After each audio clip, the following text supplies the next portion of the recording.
pagi. Assalamualaikum anak-anakku. Waalaikumsalam Bu Guru. Selamat pagi juga. Pembelajaran kita anak-anak kali ini adalah tema 6, subtema 3, pembelajaran 1. Nah, sebelum kita memulai pelajaran, Ibu ingin bertanya dulu. Apakah kalian punya cita-cita? Saya punya cita-cita loh Bu Guru. Saya juga punya cita-cita loh Bu. Bagus anak-anak. Cita-cita tidak mengenal suku, agama, atau kebangsaan.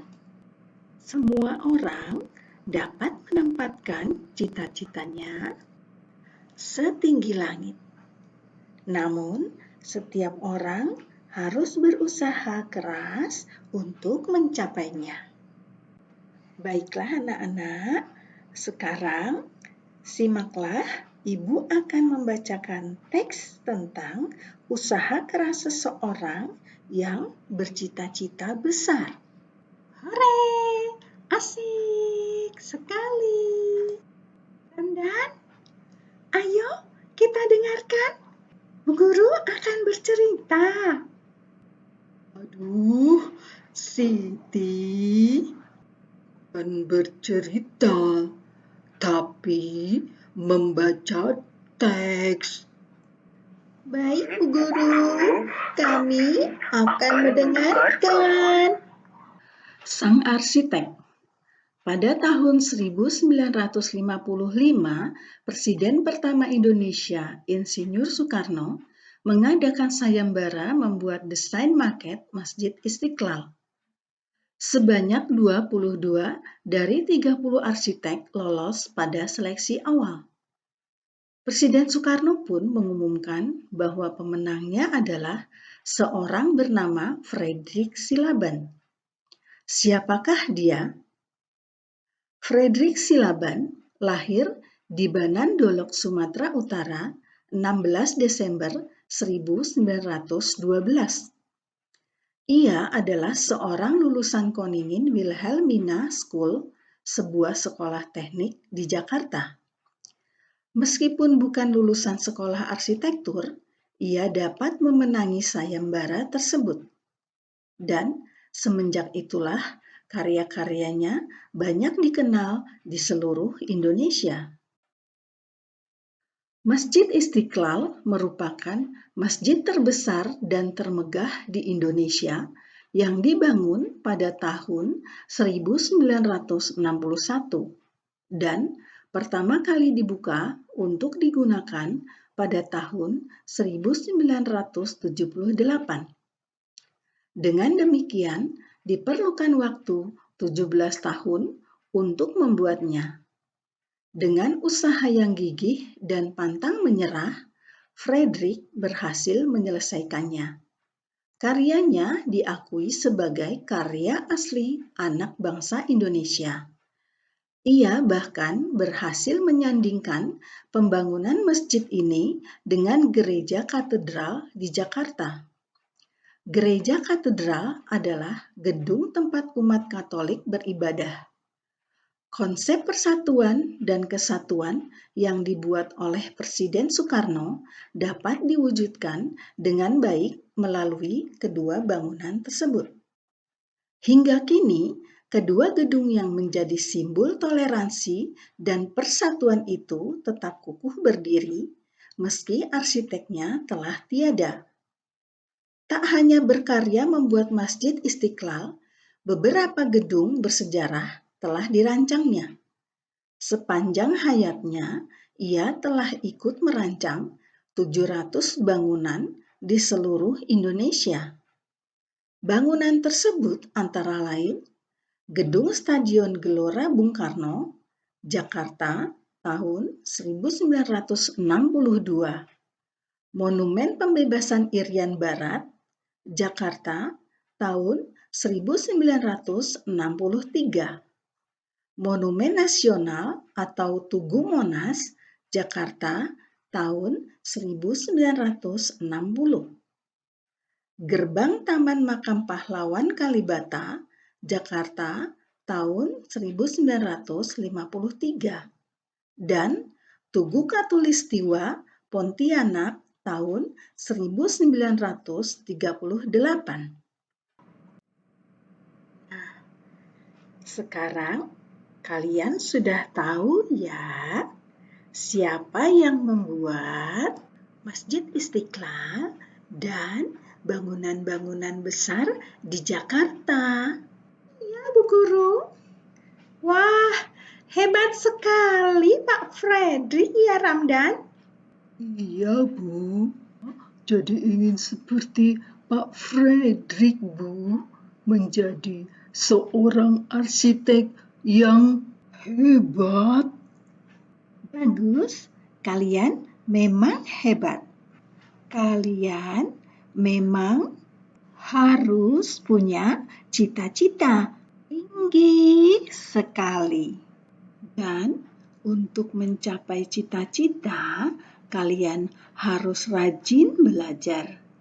Baik, Bu Guru. Baiklah anak-anak, sekarang kalian waktunya istirahat. Asik, hari. Terima kasih, Bu Guru. Siti, aku sudah beli popcorn loh. Ya, aku juga mau jajan kok.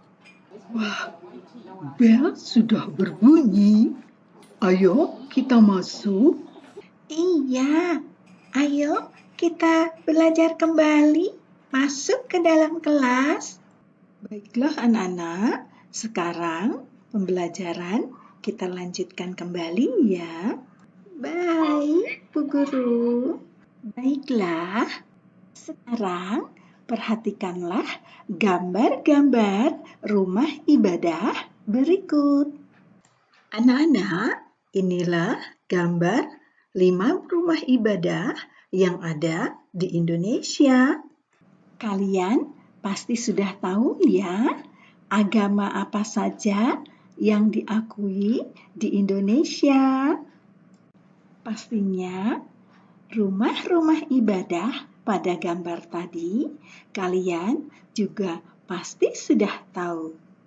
Tentu saja, Bu Guru, saya sudah tahu dan masih ingat. Aku juga sudah tahu, Siti, dan masih ingat. Wah, luar biasa. Hebat. Hore, anak ibu pintar-pintar.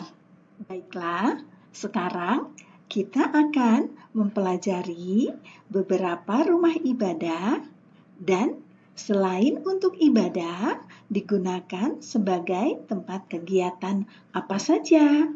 Baiklah, kita simak bersama-sama ya. Sejarah singkat. Masjid Istiqlal, arti harfiah Masjid Merdeka adalah Masjid Nasional Negara Republik Indonesia yang terletak di bekas Taman Wilhelmina di timur laut lapangan Medan Merdeka yang di tengahnya berdiri Monumen Nasional atau Monas di pusat ibu kota Jakarta. Masjid Istiqlal mulai dibangun pada tanggal 24 Agustus 1961 dan diresmikan penggunaannya pada tanggal 22 Februari 1978 oleh Presiden Soeharto. Masjid Istiqlal ialah masjid terbesar di Asia Tenggara. Di sebelah timur masjid ini berdiri Gereja Katedral Jakarta. Pembangunan masjid ini diprakarsai oleh Presiden Republik Indonesia saat itu, Insinyur Soekarno. Peletakan batu pertama sebagai tanda dimulainya pembangunan Masjid Istiqlal dilakukan oleh Insinyur Soekarno pada tanggal 24 Agustus 1951. Arsitek Masjid Istiqlal adalah Fredrik Silaban, seorang Kristen Protestan. Bangunan masjid Selain digunakan untuk sholat, juga digunakan untuk kegiatan pembelajaran ilmu agama dan mengaji. Pura Besakih. Berdirinya Pura Besakih yang terletak di lereng Gunung Agung, Desa Besakih, Kecamatan Rendang, Kabupaten Karangasem ini berawal dari perjalanan dari Resi Markandeya, seorang yogi atau pendeta Hindu Siwa Tattwa yang berasal dari tanah India Selatan. Beliau menginjakkan kaki pertama kali di bumi Nusantara ini pada awal abad ke-8 Masehi di Gunung Dieng, yang termasuk juga Kerajaan Mataram kuno dengan Raja Wangsa Sanjaya. Sebagai seorang pertapa, beliau melakukan tapa brata di kawasan ini. Namun demikian, banyak makhluk halus mengganggu pertapaan sang resi.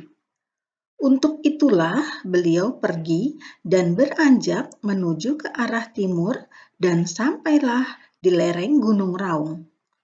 Selain digunakan untuk beribadah umat Hindu, tempat ibadah ini digunakan juga untuk kegiatan upacara adat dan upacara keagamaan, juga sebagai objek wisata. Nah, selesailah pembelajaran kita. Wassalamualaikum warahmatullahi wabarakatuh. Sampai jumpa. Wassalamualaikum warahmatullahi wabarakatuh. Selamat siang, Bunda. Selamat siang juga, anakku. Ayo kita pulang.